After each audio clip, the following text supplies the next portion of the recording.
কাছে সেই প্রশ্নটা ছুড়ে দিলাম বন্ধু, আজকে দেশের প্রধানমন্ত্রী হয়ে উনি যখন যা খুশি মনে ভাবছে ওনার সেইভাবে উনি চলছে। আজকে দীর্ঘদিন ধরে মণিপুর চলছে, আজকে মণিপুর নিয়ে কথা বলার সময় নেই ওনার।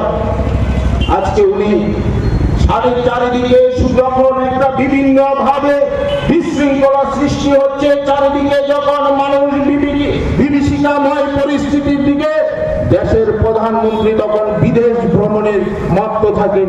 উনি দেশের মানুষের কথা চিন্তা করার ওনার সময় নেই। উনি দেশ চালাবেন কি করে বন্ধু?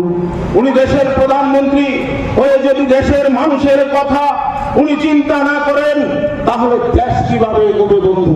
আজকে দেশ অনেক পিছিয়ে গেছে বন্ধু। আমাদের প্রিয় নেতা রাহুল গান্ধী যে সমস্ত তথ্যগুলি অনেক পূর্বে থেকে বলেন, সেই সমস্ত তথ্য কিছুদিন পর ফলে যায় বন্ধু।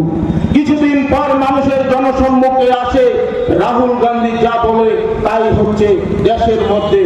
আজকে এই দেশের অবস্থান এমন জায়গায় গিয়ে পৌঁছেছে, এই দেশকে রক্ষা করতে হলে এই সরকারকে যেন তেন প্রকারে এই সরকারকে দেশের মস্তক থেকে হটাতে হবে, না হলে দেশের মানুষ শান্তি পাবে না।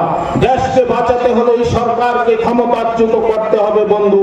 আমার আপনার সকলের আশীর্বাদ, সকলের সহযোগিতা, আপনাদের সকলের বুদ্ধি নিয়ে, সকলের সংগ্রামের আদর্শকে নিয়ে আমরা আন্দোলন জারি করব বন্ধু।